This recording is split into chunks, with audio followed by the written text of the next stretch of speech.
अपने मन में जिस चीज का विचार करोगे वही चीज तुम्हें मिलना शुरू होगी। अगर पैसे के बारे में विचार करते हो तो आपके पास पैसा आना शुरू होगा। अगर आप अपने प्यार के बारे में विचार करोगे तो आपको आपका प्यार जल्द ही मिलेगा। गौतम बुद्ध के अनुसार हम वही बनते हैं जो हम सोचते हैं।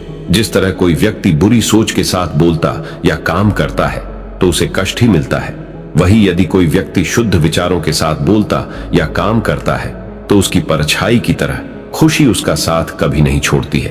वही गौतम बुद्ध की ये कहानी जो आज हम आपको बताने जा रहे हैं। इसे सुनने के बाद आप जीवन की सभी समस्याओं को चुटकियों में हल करने में सक्षम रहेंगे। दोस्तों, एक बार की बात है, महात्मा बुद्ध प्रवचन दे रहे थे। प्रवचन में आसपास के बहुत से लोग शामिल थे। सभी लोग ध्यान से बुद्ध को सुन रहे थे। कुछ देर में प्रवचन समाप्त हो गया। तब लोगों ने बुद्ध को प्रणाम किया और अपने अपने घर को चल पड़े। पर एक युवक वहां पर ही बैठा रह गया। बुद्ध की नजर उस युवक पर पड़ी तो वे पूछ बैठे, क्या बात है वत्स, कोई जिज्ञासा है क्या? युवक बुद्ध के पास गया और प्रणाम करके बोला, प्रभु, बहुत उलझन में हूं। जितना इस बारे में सोचता हूं उतना ही उलझ जाता हूं। कैसी उलझन है वत्स? बुद्ध ने प्रश्न किया। युवक हाथ जोड़कर बोला, प्रभु, यह संसार कितना विशाल है। संसार में लाखों करोड़ों लोग निवास करते हैं।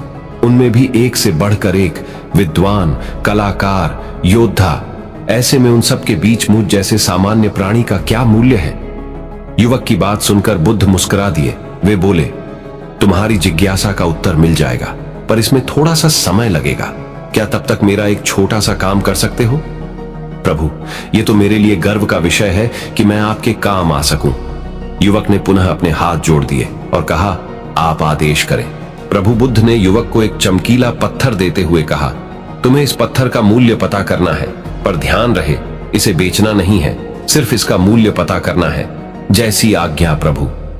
ऐसा कहते हुए युवक ने बुद्ध से वह पत्थर ले लिया। उसने एक बार फिर से उन्हें प्रणाम किया और बाजार की ओर चल पड़ा। बाजार वहां से ज्यादा दूर नहीं था। युवक थोड़ी देर में वहां पहुंच गया। वह सुबह का समय था, इसलिए बाजार अभी ठीक से लगा नहीं था। वहां पर इक्का दुक्का दुकानदार ही थे। युवक ने जिज्ञासावश इधर उधर नजर दौड़ाई। उसे एक पेड़ के नीचे एक दुकानदार नजर आया। वह आम बेच रहा था। युवक उस दुकानदार के पास पहुंचा और उसे पत्थर दिखाते हुए बोला, क्या आप इस पत्थर की कीमत बता सकते हैं? दुकानदार एक चालाक व्यक्ति था। पत्थर की चमक देखकर वह समझ गया कि अवश्य ही यह कोई कीमती पत्थर है।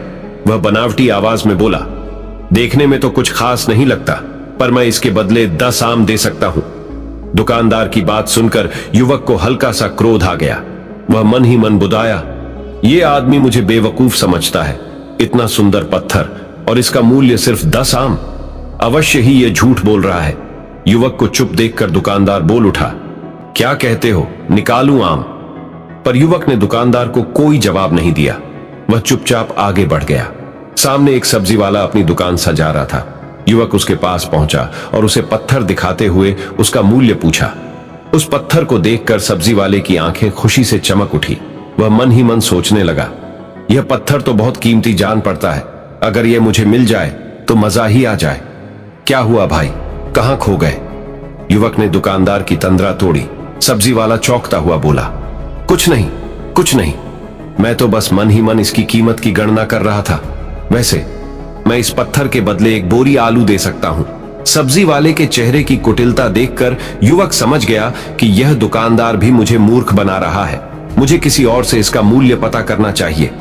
यह सोचता हुआ युवक आगे बढ़ गया। सब्जी वाले दुकानदार ने युवक को पीछे से आवाज लगाई, क्या हुआ भाई, अगर आपको यह मूल्य कम लग रहा है तो बताएं तो सही, मैं इसे बढ़ा दूंगा। पर युवक ने उसकी बात पर ध्यान नहीं दिया। वह अब इधर उधर किसी ऐसे व्यक्ति को खोजने लगा जो जानकार हो और उस पत्थर की सही मूल्य बता सके। युवक को लग रहा था कि अवश्य ही यह कोई कीमती पत्थर है, शायद कोई जौहरी इसका सही मूल्य बता सके। यह सोचता हुआ युवक एक जौहरी की दुकान पर पहुंचा। जौहरी अपनी दुकान को अभी खोल ही रहा था। उसने युवक को अपनी दुकान की ओर आते हुए दूर से देख लिया था। साथ ही उसने युवक का हुलिया देखकर यह भी भांप लिया था कि यह कोई गरीब व्यक्ति है जो संभवतः कोई गहना बेचने आया होगा।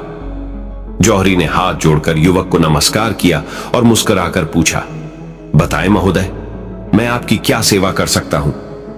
युवक ने बुद्ध का दिया पत्थर अपनी हथेली पर रख दिया और बोला, इसका मूल्य पता करना था। पत्थर को देखते ही जौहरी उसे पहचान गया कि यह बेशकीमती रूबी पत्थर है जो किस्मत वाले को मिलता है। वह बोला, पत्थर मुझे दे दो और मुझसे 1 लाख रुपये ले लो। कहते हुए जौहरी ने पत्थर लेने के लिए अपना दाहिना हाथ बढ़ाया, पर तब तक युवक ने पत्थर को अपनी मुट्ठी में बंद कर लिया था। उसे पत्थर के मूल्य का अंदाजा हो गया था, इसलिए वह बुद्ध के पास जाने के लिए मुड़ गया। जौहरी ने उसे पीछे से आवाज लगाई, अरे रुको तो भाई, मैं इसके 50 लाख दे सकता हूं। लेकिन युवक को वह पत्थर बेचना तो था नहीं, इसलिए वह रुका नहीं और दुकान के बाहर आ गया। पर जौहरी भी कम चालाक नहीं था।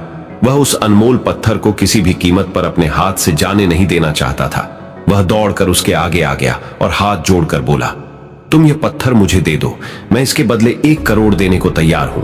युवक को जौहरी की बातों में अब कोई रुचि नहीं रह गई थी। वह जल्द से जल्द बुद्ध के पास पहुंच जाना चाहता था, इसलिए न तो वह रुका और न ही उसने जौहरी की बात का कोई जवाब दिया। वह तेज तेज कदमों से बुद्ध के आश्रम की ओर चल पड़ा। जौहरी ने पीछे से आवाज लगाई, ये अत्यंत मूल्यवान पत्थर है, अनमोल है, तुम जितने पैसे कहोगे मैं दे दूंगा। यह सुनकर वह युवक परेशान हो गया। उसे लगा कि कहीं पत्थर के लालच में जौहरी उसे पकड़कर जबरदस्ती न करने लगे, इसलिए वह तेजी से आश्रम की ओर दौड़ पड़ा। युवक जब बुद्ध के पास पहुंचा तो वह बुरी तरह से हाँफ रहा था। उसे देखकर बुद्ध मुस्कुरा दिए, फिर भी उन्होंने अपने चेहरे से कुछ भी जाहिर नहीं होने दिया। वे बोले, क्या बात है वत्स, तुम कुछ डरे हुए से लग रहे हो। युवक ने बुद्ध को प्रणाम किया और सारी बात कह सुनाई। साथ ही उसने वह पत्थर भी उन्हें वापस कर दिया। बुद्ध बोले, आम वाले ने इसका मूल्य 10 आम बताया, आलू वाले ने 1 बोरी आलू और जौहरी ने बताया कि यह अनमोल है। इस पत्थर के गुण जिसने जितने समझे उसने इसका मूल्य उसी हिसाब से लगाया। ऐसे ही यह जीवन है। प्रत्येक व्यक्ति खान से निकले हुए एक हीरे के समान है जिसे अभी तराशा नहीं गया है। जैसे जैसे समय की धार व्यक्ति को तराशती जाती है, व्यक्ति की कीमत बढ़ती जाती है। ये दुनिया व्यक्ति को जितना पहचान पाती है उसे उतनी ही महत्ता देती है। कहते हुए बुद्ध एक क्षण के लिए रुके, फिर बोले, किंतु आदमी और हीरे में अंतर यह है, हीरे को कोई दूसरा तराशता है और व्यक्ति को अपने आप को स्वयं ही तराशना पड़ता है। और जिस दिन तुम अपने आप को तराश लोगे, तुम्हें भी तुम्हारा मूल्य बताने वाला कोई न कोई जौहरी मिल ही जाएगा। गौतम बुद्ध उस लड़के को यह सीख देना चाहते थे कि जो इंसान अपने मन में खुद के बारे में विचार करता है वो व्यक्ति उसी के समान बनता जाता है। किसी इंसान को अगर दुनिया की किसी भी चीज से सच्चे मन से लगाव हो तो वो इंसान उस चीज को प्राप्त कर लेता है। वही जो इंसान अपनी मनचाही चीज को प्राप्त करने में असमर्थ है, उस इंसान ने अपने मन में सच्चे भाव से उस चीज को चाहा नहीं होता है। वही दोस्तों, गौतम बुद्ध की इस प्रेरणादायक कहानी को आप अपने मित्रों के साथ शेयर जरूर कीजिए ताकि उन्हें भी गौतम बुद्ध के असल ज्ञान के बारे में पता चल सके। दोस्तों, वीडियो अगर आपको पसंद आया हो तो इस चैनल को सब्सक्राइब जरूर कर दीजिए और कमेंट बॉक्स में नमो बुद्धाय लिखना ना भूलें। नमो बुद्धाय।